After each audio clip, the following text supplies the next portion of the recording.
What will the 49ers wide receiver room look like? Can Ricky Pearsall fill the void while we wait for Brandon Aiyuk? Steph Sanchez and I will break all of that down right after this on the next Bully Ball. Let's go.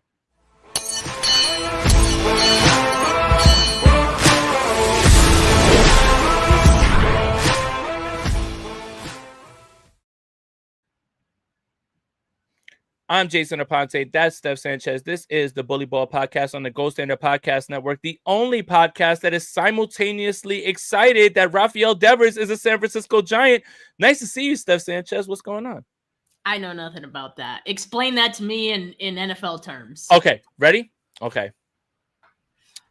Russell Wilson, during the time that the Seattle Seahawks own the San Francisco 49ers, gets traded to the AFC West.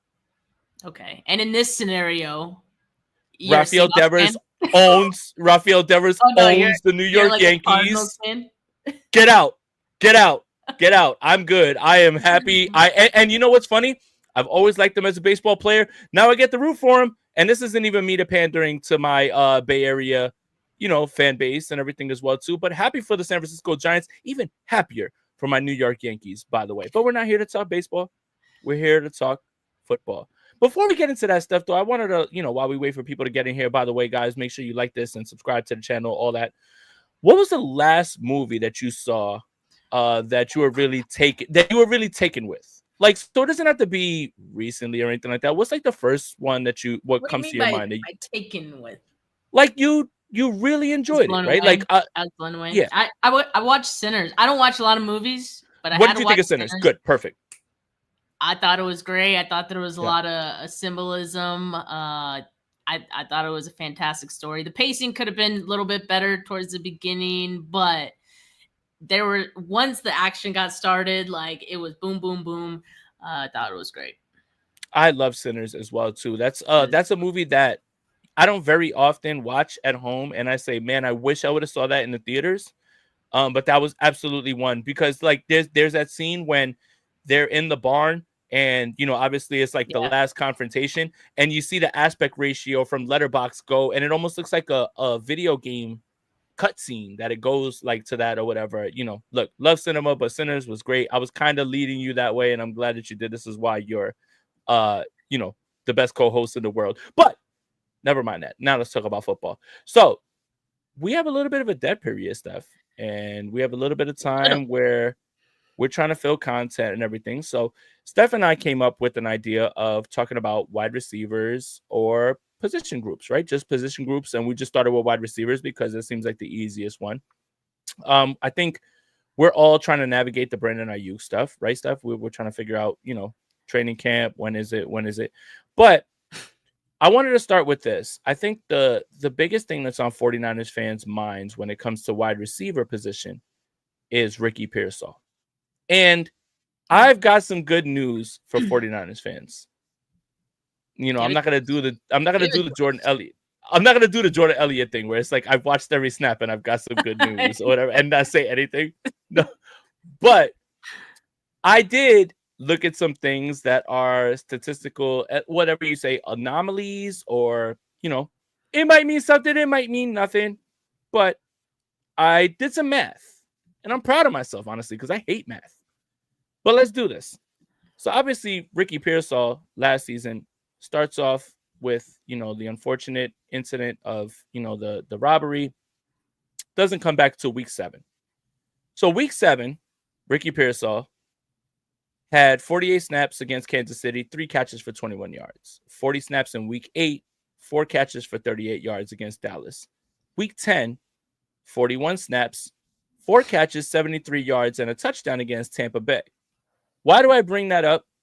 Well, Steph, there were only 6 games in which Ricky Pearsall played over 40 snaps. And the least amount of catches that he had in those games was the 3 catches in his first game back against Kansas City, 3 for 21. Why is that important? I'll explain in a little bit. Week 11, week 12, week 13, Ricky Pearsall got nothing. 0. In fact, he got 2 targets over 3 games. What's the correlation? Against Seattle, I really can't say because that was at home. There was no rain. Green Bay, Brandon Allen. It was cold. Brandon Allen was the quarterback. And then Buffalo was snow, right? And Brock Purdy leaves that game. Okay. Week 14, week 15, 30 snaps apiece. 2 catches in both those games combined on 6 targets. Now, here's where the optimism comes in. Week 16, 17, and 18. 46 snaps, 45 snaps, 70 snaps.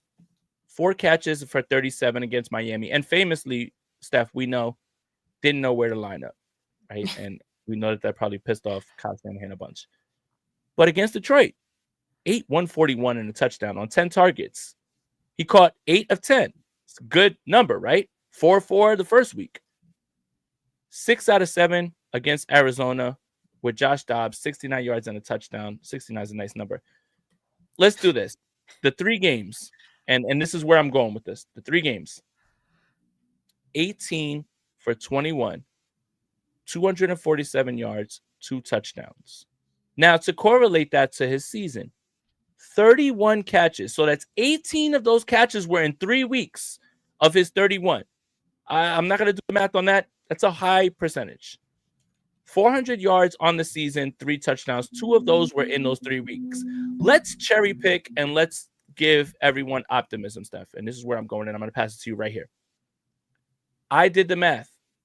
The 3-game sample size in which Ricky Pearsall broke out and seemed to get as comfortable as he could over 17 games in a perfect world where he plays 17 games. These are the numbers. 102 receptions, 1,400 yards, and 11 touchdowns. Steph Sanchez, are we back? And is that what we should be expecting from Ricky Pearsall moving forward, even as a first-round pick? I think people's hesitancy about, crowning Ricky Pearsall as the next man up in this wide receiver group is the injuries, right? And, I think that's all fair, but assuming that he is healthy, I think he has proven that he could be a big contributor for this team. And kind of along with this, Jay, I want to ask you, do you think that Shanahan's offense needs a wide back in 2025? No, but okay. No, but they're preparing Jordan Watkins for that. Go for it.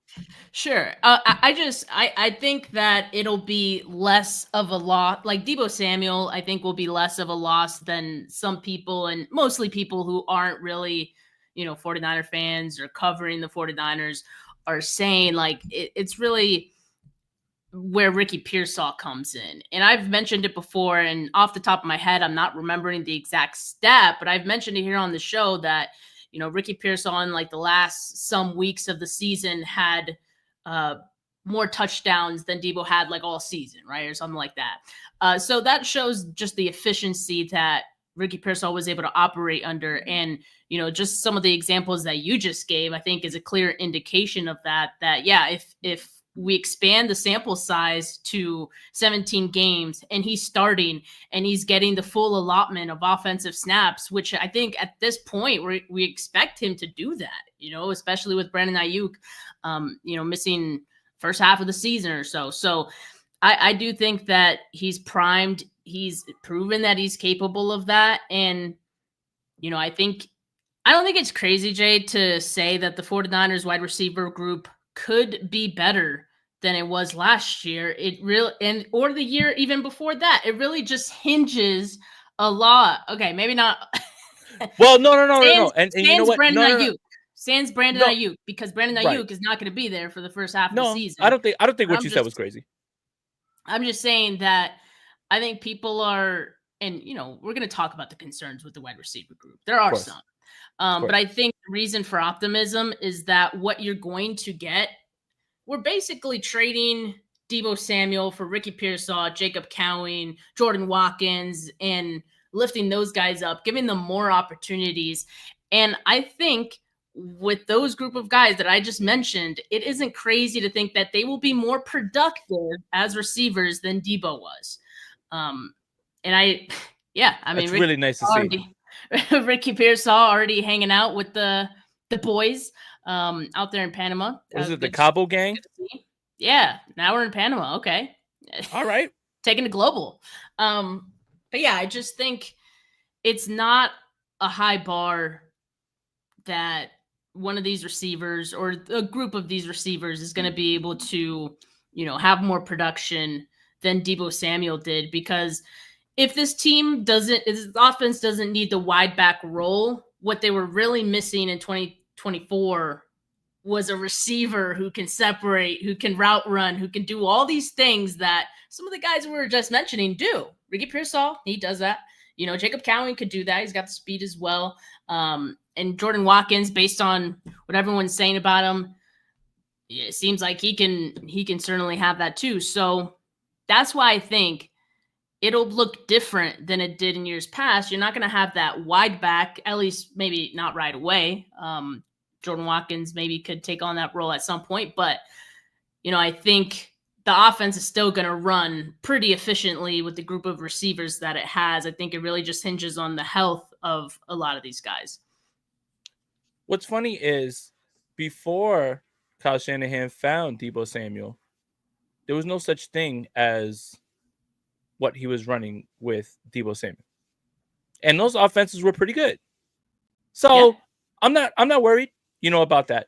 Exactly. Here's the question that I'm going to bounce right back to you, because I'm going to, you made all great points, but I'm going to pass one right back to you, and then you can bounce it back to me. Does this wide receiver group this season hinge on Ricky Pearsall and how well he develops? I think for the most part, it kind of does. I think I'd give him like another year to fully blossom, because what I really want to say is that, and we've said it before, George Kittle is the wide receiver 1, and he will be. Yes, absolutely. While Brandon Aiyuk is out, and even when Brandon Aiyuk comes back, he's going to need some time to acclimate. Yes, to all that. Juwan Jennings, like another receiver who has proven, like with opportunities, he can be successful. He can be a game changer, things like that. That's a Kyle Shanahan receiver though, like being schemed open type. Sure, yeah, that's a great point. But yeah, Ricky Pearsall, I think, is what could potentially unlock this offense, as soon as this year. And I think, these young receivers do need to step up, and Ricky Pearsall, based on what he did last year, should be like, we're all kind of propping him up as being that guy because of what he did and how strongly he finished the 2024 season. So I wouldn't say it hinges on it, because I think they have Kittle, they have Jennings, they're going to have McCaffrey back. And they were able to move the ball with all those things. I think the red zone offense will be better, but it would be nice. It'd certainly be nice to see them do that. We've said it before. This offense needs to carry this team for a good portion of the season. Mm-hmm. So Ricky Pearsall kind of has to be ready out of the gate, like week 1, quick start. So if he can build on what he did to finish the year, I feel good about it. I just want to pull up Grand Sport Jews point. A 30-year-old tight end shouldn't be the number 1 receiver ever. Tell that to Travis Kelce. Tell that to Rob Gronkowski. I don't get that one. Especially when there's a guy whose arrow is pointing up, and we're just asking him to get more targets. If you're at what can you set your watch to? Right? You like what Juwan Jennings did.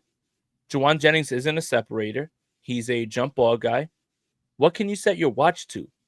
If I'm Kyle Shanahan, I'm going to do what I know for a fact that is going to succeed. What's the one thing that will always succeed? George Kittle catching the football and running over people. He's still the best tight end in football. He's the best tight end in football. He's had more touchdowns in the last 2 years than he's had in his entire time as a 49er. So yes, absolutely. Look, in the meantime, while you're waiting for Brandon Aiyuk to get up to speed, there's nothing wrong with getting the football in the hands of your best player. Plenty of teams have done that every single time. We are begging for it. The Chiefs have won Super Bowls on the back of just throwing the ball to Travis Kelce. We are literally looking at Trey McBride and Brock Bowers being number 1 guys for both of their teams Who cares the age? It's the same thing, and they're still not better than Kittle. Absolutely, you should do that with George Kittle. But to compound the point, yes, this wide receiver group, it really depends on what Ricky Pearsall does this season. I don't want to put that pressure on him, but when you're a first round guy and when you're looking around at this receiver group, let's just talk about it.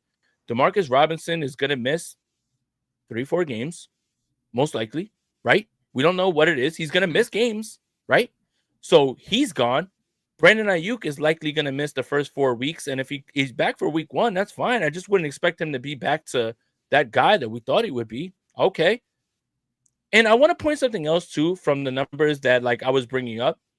Ricky Pearsall didn't play in the slot at all almost. And it almost feels like that was like where he was kind of pegged to be. And I want to go like into the numbers of 48 snaps, 20, 40 snaps, 17, 14, 12, 12, 11, 10, 30. He spends the majority of his time outside. So the question becomes, if Ricky Pearsall continues to develop and then Brandon Aiyuk returns, Brandon Aiyuk and Ricky Pearsall start and Jawan Jennings becomes that big slot in third down again. And look, that's not a shot at Jawan Jennings because I do believe, and you know what, Steph, you can push back on this. That's his best spot. I think so as well too. Look. I will say this. I was absolutely dead ass wrong in the idea that Jawan Jennings could be an X just because he's not fast, he doesn't separate. But Kyle Shanahan got him open. He's a dog and he's a jump ball guy, and he proved more than I could have ever. Like, I am not gonna take any of that away from him. But if you want to like lean on Jawan Jennings and really use him in the right way, where he's the most efficient and the most impactful, it has to be on those moments on third down where he comes in and he's the guy that you go to the football with. But the only way that happens is if Ricky Pearsall takes over that Z spot. And that's really what I mean by Ricky Pearsall being the kind of the glue right now of this wide receiver room and kind of changing it in a direction that will move it in the right direction. Yeah, I mean, Jawan Jennings being the big slot and us feeling like that's the best spot for him. Yeah, I mean, Ricky Pearsall does have to be that guy who could be that X receiver and be reliable there. Not just anyone could be good on the outside, but Pearsall has proven that he could do that. So I would just say that I think I disagree a little bit. That I think go for it. I love it. Go for it. This is what I was telling Rob. I was just telling Rob. I was like, I'm gonna say things that are gonna make Steph disagree. Go for it, please. Oh, okay. You're looking for things for me to disagree on. Well, no. I mean, disagree where it's not like obvious, like me, like baiting you or anything like that, like or it's like obvious. What is it? Bait used to be believable. I'm giving you an argument that you disagree with, but is still sound. Yeah. And what I disagree with is just the fact that this year and the success of the wide receiver group in this offense hinges on Ricky Pearsall, because we were just talking about the fact that Kyle Shanahan could scheme a guy like Jawan Jennings open. If he could do that, he could do a lot of things. We've seen that. Like, he could do it. And I think they are going to use George Kittle a little bit more like we want them to. Please. Which should in turn, like the offense could run through him solely if we absolutely needed it to. If we needed it to, but you got Christian McCaffrey back. That already is like a huge difference as well. So I think, like I said, this offense could be successful even if Ricky Pearsall has the same sort of output that he had in 2024. That's just what I think. Do I think he's going to outperform 2024? I think by all metrics, yes, because he is gonna have a larger role. Right. I think, and I think he is gonna be able to build on what he was able to do last year. What people are saying about the offseason that he's having, the work that he's been doing with Brock Purdy, I think all of that should be in tune. And Brock Purdy, I don't want to say he's dependent on timing, but like the offense in general is very dependent on timing. And when Brock Purdy's in a really nice rhythm with his receivers, we've seen how it can cook, right? So I think having that connection and having that timing down together is going to be huge. So the offseason work that they've put in, I think is going to pay major dividends. And keep in mind, like what Ricky Pearsall did at the end of last season, that was with barely any preparation going in. Josh Dobbs was the guy that was throwing him the football on week 18. Yeah. So think about just that next level. And so I wholeheartedly expect that Ricky Pearsall would take the offense to the next level. Does he need to in order for the offense to be successful? No. But he will. So I think it's going to allow this offense to, be able to be better than it was last year, which shouldn't be too hard to do anyway. Well, in the red zone, it'll be a little bit, harder to be worse. Like 100%. They were still moving the football up and down the field. But again, just looking at the time that we're optimistic about Ricky Pearsall, and, it just, the numbers will bear themselves out. And even if it's not that, even if you get 75 receptions and you get, a certain amount of yards, you're fine with that. But I want to pivot to that and talk about this. I think we have a grasp, and I want Rob to pull up the names of the wide receivers in the room. And what I want to do with you, Steph, is I think we know who's going to make this team, right? 53-man roster. And then we'll have to figure out, is there an extra receiver? Is there a practice squad guy? So let's do the easy stuff. Brandon Aiyuk, Ricky Pearsall, Robinson, Cowing, Jennings. That's 5. I think Jordan Watkins makes this team. Yep. That's 6. I think that's your 6. Do they usually have 8 at cut down? 7. I would say 7. Let's do 7. So let's do 7. 7 is where things get a little bit hairy. And here's why. Junior Bergen is here for a reason. And if you don't listen to the special teams coordinator, he found him because his son played with Junior Bergen and was talking about special teams only. Okay? And I think we all realize that Junior Bergen's here for that reason. So that gives him a front seat to 7. Right? Yeah. Okay. Now, Russell Gage Jr. probably not going to make the team. Isaiah Hodgins is interesting, in my opinion. Anybody that watched him with the New York Giants the year before Malik Neighbors got there, he was great, especially in the red zone. And he's a Bay Area kid, right? I don't know what that has to do with football, but I'm just saying, being in that area. But Isaiah Nair is so interesting to me, and I fear that he's just going to be relegated to the practice squad. And if the Niners leave him protected on the practice squad, someone else is going to jump on him. So the 49ers have a good problem when we're talking about the wide receivers, right, Steph? Yeah, and they've had that issue before, where they've had guys poached. And I agree. I think Nair's going to be one of those guys that teams potentially have their eye on. Tariq Owens, on the other hand, is someone, they can essentially ignore in that case, and I don't think any team is going to snatch him up. Terrell Owens is about to cook you on Twitter for saying that. Oh no, no one cut that up. But I think it'll probably be between the two Isaiahs, Nair and Hodgins, for that final. I agree. Spot on the roster, and I definitely agree with the Bergen thing, because special teams, I think, is where you provide your value, especially for those depth guys. So that's how they're gonna stake their claim. Bergen has that.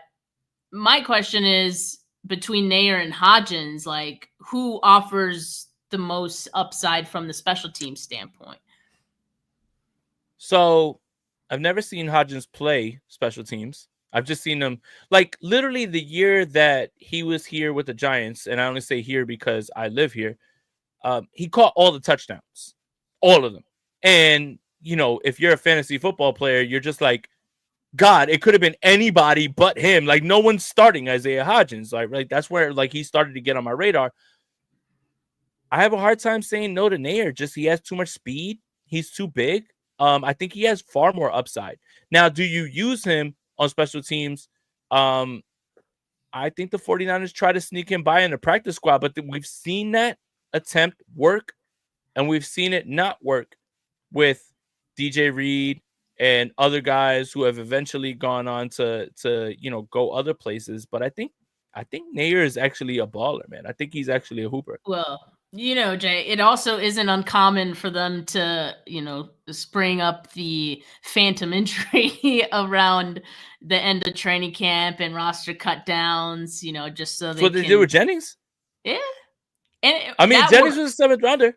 So, and that works, right? Like, so if they're really worried about someone like Nair getting poached, they can do that and still be able to keep him around. So I don't understand how the NFL doesn't find out like that people are lying about that, because I feel like it was like a year or two ago that we were saying that they were just like, oh, there's gonna be a phantom injury that pops up around this guy, and then all of a sudden, it was Cam Latu that we were talking about, and they were like, oh, he can't catch footballs in preseason, and they're gonna say, oh, Cam Latu's injured, and they try to sneak him by. Turns out he's just not good at football like altogether.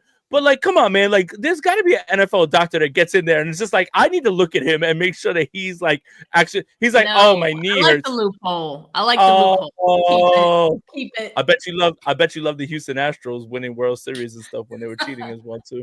All right, so we've got our guys.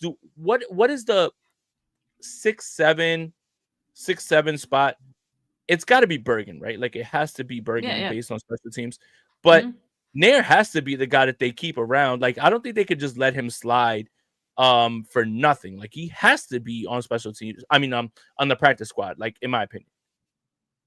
Yeah, I mean, either one, if they want to do the phantom injury thing. But if they don't, then I think the team has a hard time learning their lessons, and they think, oh, this is an undrafted free agent. They kind of look at it that way, and so they take that risk. But like I said, we've seen that not work out. So I think the team will go with Hodgins over Nair, and that's just me saying in June 17th. I'm not going off of anything that I've seen or that we've heard, because we haven't heard really much about those. We're running on vibes. We're running on vibes.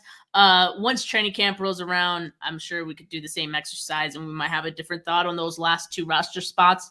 But just right now, going off of the history, what the 49ers have done when it comes down to 2 players, they usually lean on the veteran and keeping that guy around over an undrafted free agent. Steph, I want to ask you this. Let's say once we're done here, we get word that Demarcus Robinson's going to be out 3 weeks with his DUI arrest last season. Doesn't that mean that someone's got to stick around? And if someone sticks around, if they make too much of a impact, then you have to go with that guy. Well, then there you go. Well, all right. So Isaiah Hodgins, be like, they're gonna be hoping for Robinson to get suspended so they can keep one of these guys around. This is the weirdest thing in the world. It's like they're almost like, Robinson's gonna get suspended. What? Like, literally, we were all making fun of the Rams last year. We were like, suspend him like right now for DUI while he's a Ram. And obviously, that goes on that way or whatever. But doesn't this open the door? And I hate to keep talking about the same thing over and over, but I'm not going to stop talking about it until it happens. Isn't this Jacob Cowing's time? It should be, right? I mean, I think the season that we saw Ricky Pearsall have, it now feels like Jacob Cowing is, step right on up, buddy, because like I think everything is kind of fallen that way. And we're hearing about him having a strong offseason as well. And no coincidence, Pearsall and Cowing have been working together much of this offseason. Best shape of his life. But again, Jacob Cowing season year 2 season loading. Smoke coming out of the nose emoji. But yeah, no, I'm excited about him though. In all seriousness, like I do think that he's primed to take a step, and I don't want to say next step because it wasn't really a step to begin with in his rookie year. But I think he's ready to get out of the doghouse, and he's shown through this offseason that, you know, he's up for that challenge, which I think is going to make a strong impression. It seems like it's already made a strong impression in the locker room, and guys are taking notice. You know, just what Brock Purdy had to say about him. You know, to me, it's not just QB or teammate speak. You know, I think that was genuine what he was saying about him. So I'm expecting that those two have a good connection this year as well. So hopefully, as long as he's on his P's and Q's, you know, with the playbook and all that, he should find himself a role this year as well. And I don't think it's crazy to think that even with Robinson, you know, he could get rotated in, get some looks, get some opportunities. So hopefully, I mean, I know he was like a 5th round pick, but got to get him on the field at some point. And I think he's worth more than that, like 100% worth way more than that. 30 minutes in here, guys. Make sure you like this video, subscribe to the channel, all of that. We're talking 49ers wide receivers. Real quick, Steph, and we don't have to talk too quick about it. I noticed that we're on the clock in my dynasty league, and I don't have a 2nd round pick. Who did I trade you for my 2nd round pick of 2025? All right. Well, we'll talk about some other things when you come up with it. Let me know, because I'm just like, wait a minute, like, how am I not? I was looking at your team though. You need some help. Looking bad. I'm looking bad. Yeah, I'm looking real bad. That team aged. That team aged horribly. Either way, nobody cares about anybody's fantasy team. I do want to ask this, and you know, we can pivot away from the wide receivers a little bit and talk about something different. I wrote an article on a website that shall not be named, and I believe that there's one person that is under more pressure than anybody this season, and it's not the head coach. And it's not the general manager. It's the defensive coordinator. Now, walk with me real quick, Steph. Walk with me. Walking. The 49ers defense has been a point of contention, you know, with everybody. The 49ers moved heaven and earth to make sure that Robert Saleh got here. The 49ers gave Robert Saleh the keys to rebuilding this defense in every way. A former Jet, you're here. We're gonna rebuild the defensive line. I don't think the pressure is fair to Robert Saleh, but if the defense, by the way, one major outlet predicted this 49ers defense to be a bottom 7 defense. Just want to put that out there. But if the 49ers end up with a bottom 7 defense, whose fault is that? And I want to get your take on that, because I don't think that's fair to Robert Saleh. I mean, obviously, it would be the guys who let go of a lot of players this offseason. Leonard Floyd, for example, I think was fine. Like, that's a player you could have certainly kept. Like, so tearing it all down, I think would be the cause. And I mean, the finger would then point to John Lynch, right? Front office. Jed York, I think is what we really want to say. By the way, real quick, Steph, John Lynch got me after all this talk of like being warm and fuzzy. Oh, get ready for some bumps and bruises. Say that shit in your head. Why are you saying that shit out loud, dude? Why are you? Go ahead, Steph. Keep going. Oh my god, I must have missed that quote. He said, get ready. There's gonna be some bumps and bruises. Why would you say like what the like? If I'm scared to get on roller coasters, right? And I ask somebody, and I'm like, "How's this roller coaster?" And they're like, it's fine." And I get on, cool. Yo, but when you get on, you're like, "Yo, this is gonna be rough." What? Well, I don't want to get on this. I don't want to get on that. Like, he's been saying all the right things. I feel like that was his first misstep. It's like, is he kind of saying that this defense is going to be like a wooden roller coaster? You ever been on one of those? He was like, crazy. He was like, I want the fans to prepare for bumps and bruises. What? I don't want to hear that. I don't want to hear that at all. For one, that sounds too much like injuries, and I don't like that. No one likes that. What I do think he was trying to say probably is just that. No, read it. You read it. Go. I'm not gonna read that whole thing. I'll read it then. Having said that, we talked a lot about youth. We will be a younger team. It's a young man's game, but you're probably going to take some bumps. It's going to take some time. You're going to have some mistakes. That's no excuse. It's just a reality. I think we all have some young players playing, provided they will earn their opportunities. But I think what's exciting with those guys, I can't see. God, let me make it bigger. Hold up. Those guys, when they get the opportunities, you got it, Rob. Yeah, fix it. But I think what's exciting with those guys, when they do get their opportunity, once they've gone through those lumps, you're going to really see some great improvement. And we've seen a good core of really special players to complement that with some young players from the last couple of draft classes. It's an exciting mix. It's all got to come together, but I like where we're at. I like where we're working. So there is extra context there, right? Like, and you do, and that's you know, what I figured. I sort of figured he but, was. But don't say, come on. Like honestly, all you have to say is we're excited about he could have taken out 2 or 3 of those sentences, not said those things, and just said the rest of the stuff. You just didn't like the word lumps. Okay. Come on, I don't want to hear that. I had that in my mind, and for me, I was like, you know what, Jay? You're being a content creator who wants to stir up drama. I don't want drama. I don't want any of that. Like, you know what I'm saying? I actually like for things to be peaceful. But even me, I was just like, oh, come on. Why are you saying that? So, and he was asked about the barometer for success this year, and that's what he said. So, I don't know, but I agree with him though, in a sense. Like, this team might be a little shaky to start the year. That's all he's saying. And to go back to the Robert Saleh thing, I don't really think he's going to be under pressure all that much. To disagree with you again, Mr. J. I'll just say I didn't say that I think he should be under the most amount of pressure. I think that people, like, if this defense falls flat, they're gonna look at him and be like, "Yo, you had the keys to everything right now." I don't think anyone will blame him. I think everyone knows what the situation was going into it. I think he knew the situation when he signed on with the 49ers.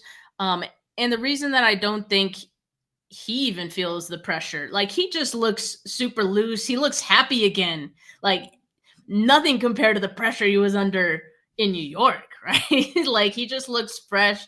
I think, being back with the boys, Kyle and Lynch, I think was great for him. And Rob is asking this question. This is a good question. Who is under more pressure, Robert Saleh or Kris Kocurek? I think Kris, honestly, because it has to be. there's so many new faces on that line, and we can use that as an excuse for him. But I think at the same time, we're looking at him as, hey man, like, everyone claims that you're this great defensive line coach. Show us. And yes, these are all new faces, but I mean, these are all highly coveted draft picks. Like, they were all pretty hot. You got a first rounder, you got a second rounder in this draft, you got CJ West. So you got guys now. You got Bryce Huff. You got guys you can work with now. And so I don't know. I think there might be less excuses for Kris Kocurek to make it work, because I think on paper, this defensive line looks a hell of a lot better than it did last year. Well, it's not saying much. It's not saying much. That's what I'm saying. I know it's not saying much. 49er fans get mad at me because I'm just like, the run defense can't be any worse than it was last year, because how could it be worse? Like, you're already a bottom. Like if you're worse than last year, then we've got a really big problem. And I think where I was going with the Robert Saleh thing is, what everyone's optimistic about is that Robert Saleh's back, and the evolution of the scheme and all of these pieces that fit.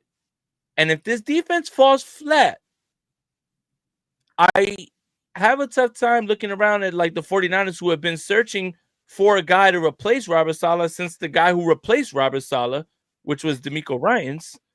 And if that doesn't work off the bat, that's kind of an indictment. You know what? I'll take it back.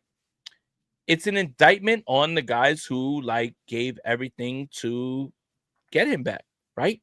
Like they were waiting around the Yeah, entire time to get they him put back, right? all their they put They all put their all their chips in that chips in the basket. middle. Yeah, yeah. Mm-hmm. So what if Robert Saleh didn't show up? You were just going to be like, yo, Gus Bradley, come on down. You're the next 49ers defensive coordinator.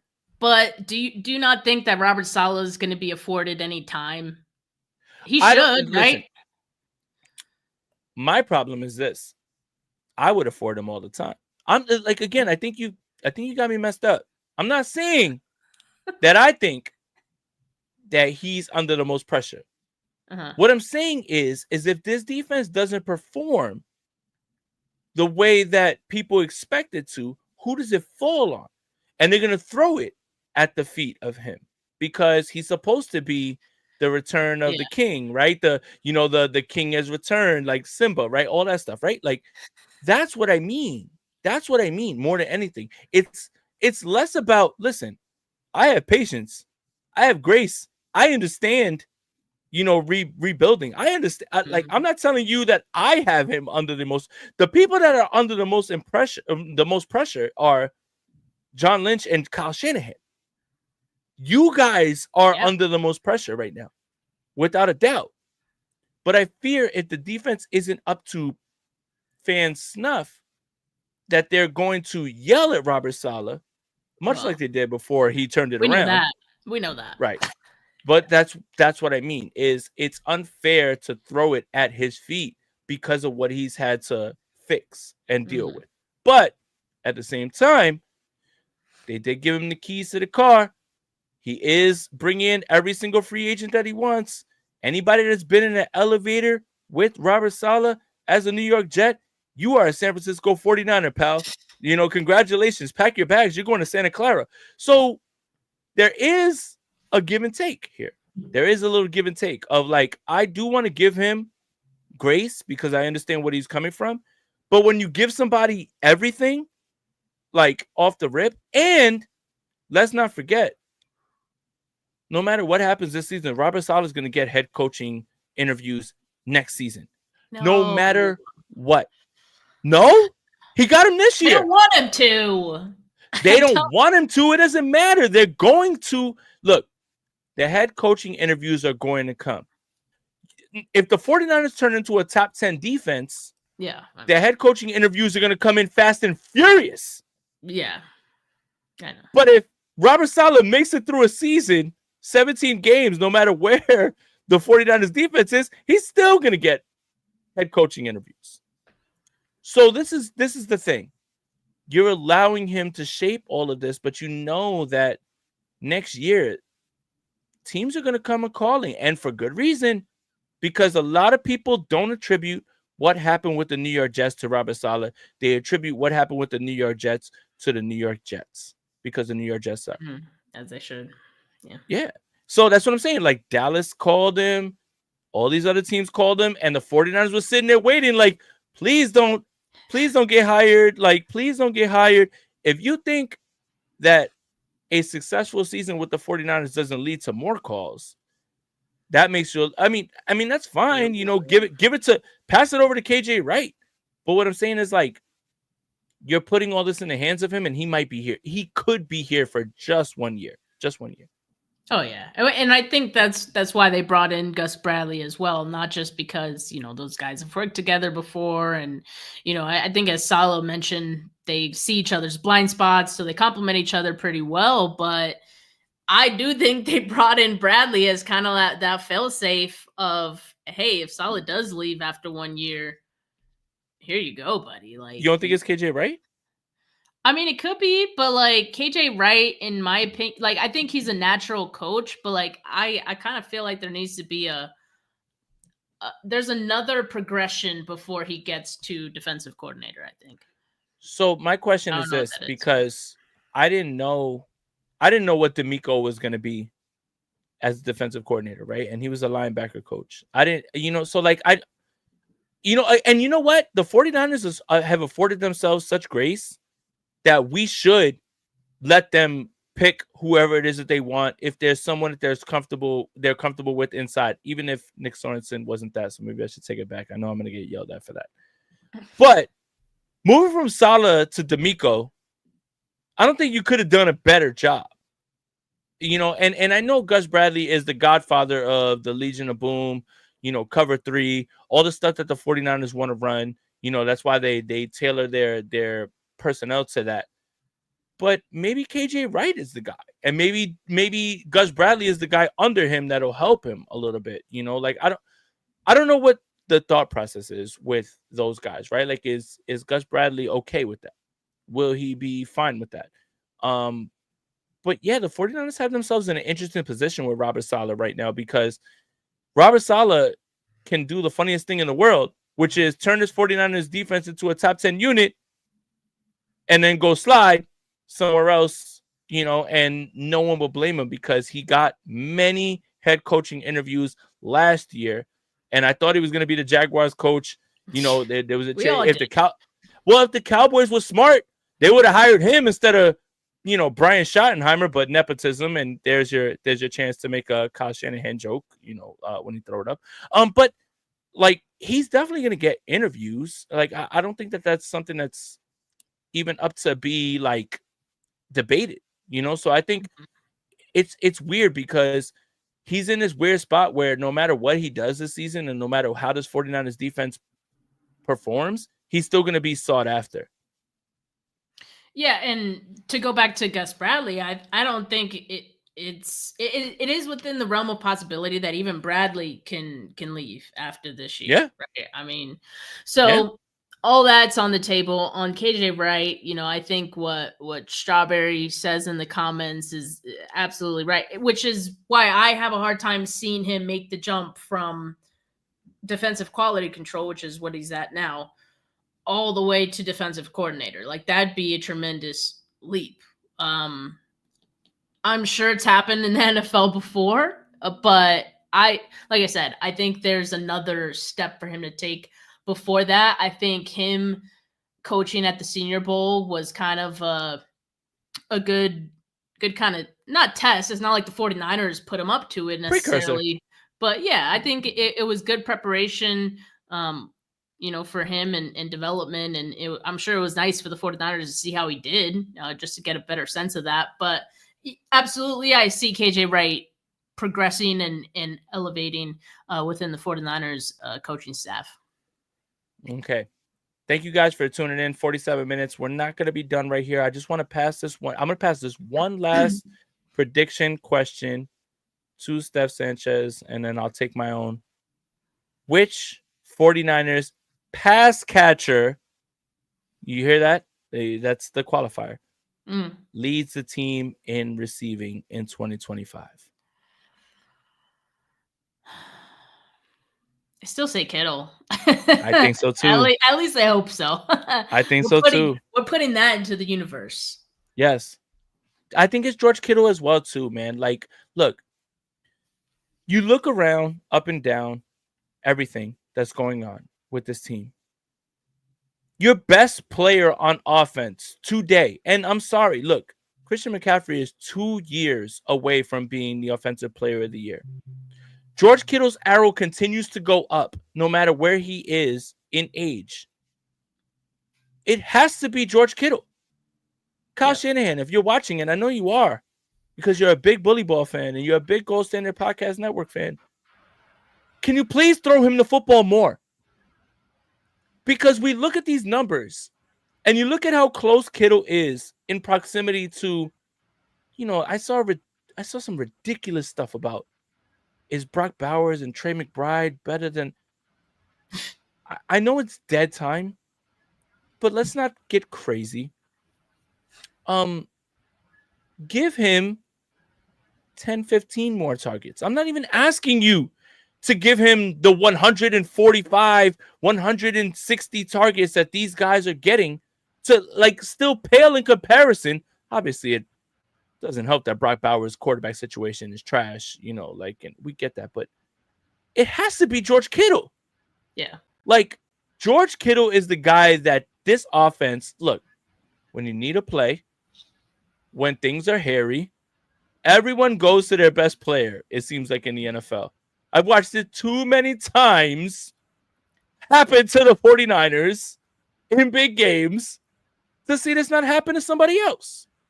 Right. George Kittle needs to lead this team in targets while Brandon Aiyuk gets up to snuff. And George Kittle needs to lead this team in receiving and needs to be a focal point in this offense.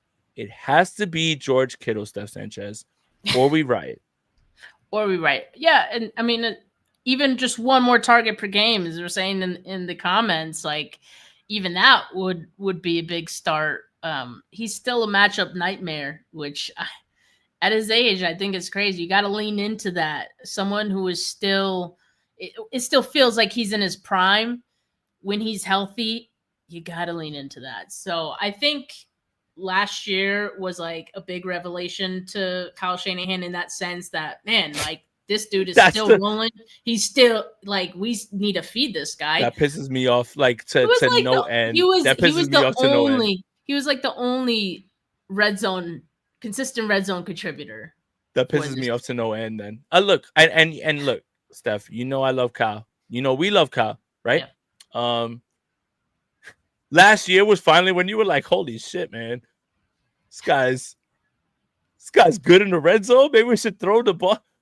Like, well, I just think like there were so many other weapons for them to use, and it took him being pretty much the only one for them to be like, yo, this guy's pretty good. Maybe we should get a legit TE2 in here so, you know, he could catch the ball more. Kyle, if that's the case, I hope that's not the case. We're joking. I hope that's not the case. I hope you didn't really realize. You were just like, oh shit, man, he's really good, man. Maybe we should give him the ball like a little bit more. But yeah, no, it look.